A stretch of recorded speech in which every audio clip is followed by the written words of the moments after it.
This is the isolation gum, and this gum is made from PP material. You can check the material. This one is about 40 grams square meter. The weight is 40 grams square meter, and you can see the cuff. Cuff is made from the elastic cuff.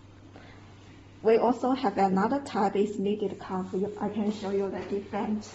This is the knitting cuff. You see it.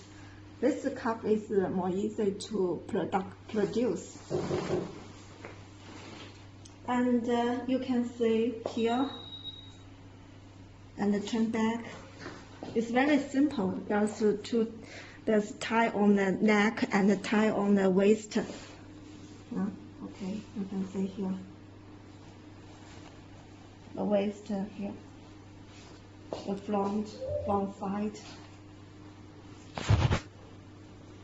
And usually we will supply you size M or size L. Okay, this is white color.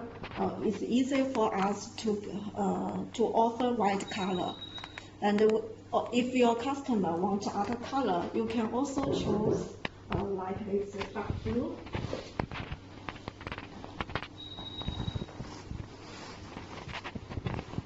Try on.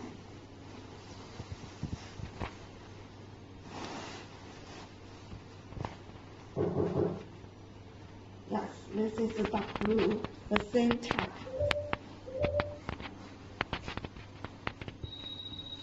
Yes, and we also have the other colors for your option, like yellow or light blue. Delivery time for this color is longer than the white color. So we suggest you offer the white color for short time production.